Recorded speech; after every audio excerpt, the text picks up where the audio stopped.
حضرت ابراہیم نے ذبح کیا نا ان 4 پرندوں کو. اگر تم بھی اپنے دل سے ان 4 بری عادتوں کو نکال دو, ان 4 بری خصلتوں کو ذبح کر دو, اس رب کریم نے 4 مرے ہوئے پرندوں کو زندہ کیا تھا, وہ تمہارے مردہ دل کو بھی زندہ فرما دے گا. تمہارے دل میں بھی نور علی نور ہو جائے گا.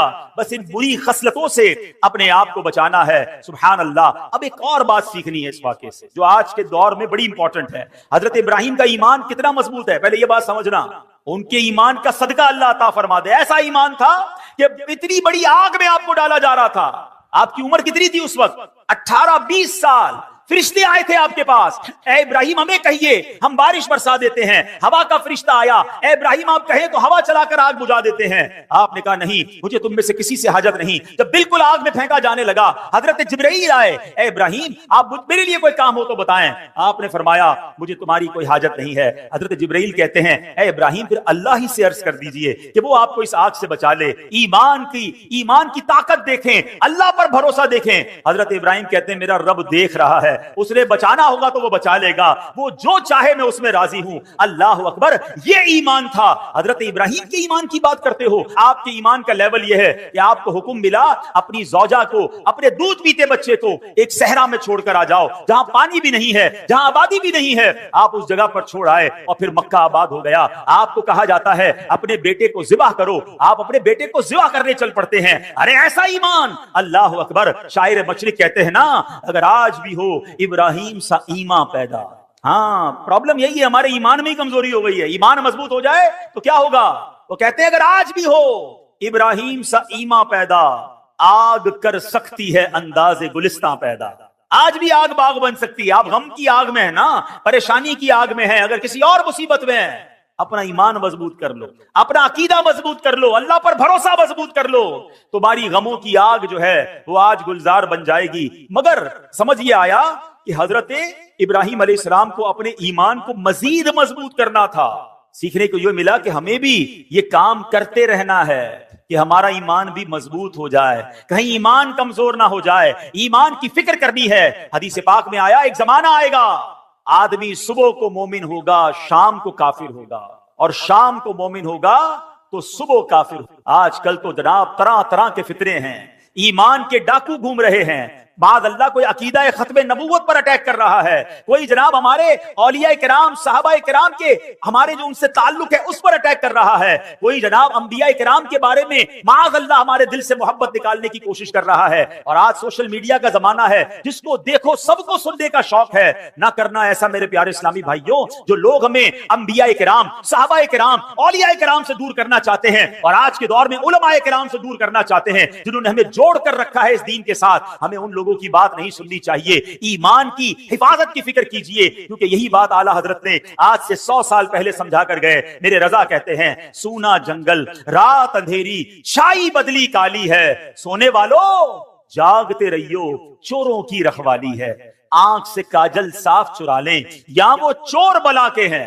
کیسا محاورہ استعمال کیا, آنکھ سے کاجل کون چرا سکتا ہے؟ آنکھ کے اندر ہی کاجل ہوتا ہے نا. کہاں بڑے مکار چور ہیں, ایسی چالیں لے کر آئیں گے, دین کی بات کر کے تمہارا دین لے جائیں گے, ہیں علم کی بات کر کے تمہیں علم دین سے دور کر دیں گے, تمہیں کہیں گے قرآن ہی تو سنا رہا ہوں, مگر تمہیں اللہ رسول کی محبت سے آری کر دیں گے. اے میرے پیارے اسلامی بھائیوں, اب جاگنے کا دور ہے, سمجھنے کا دور ہے. کیا کہتے ہیں, آنکھ سے کاجل صاف چرا لیں یا وہ چور بلا کے ہیں.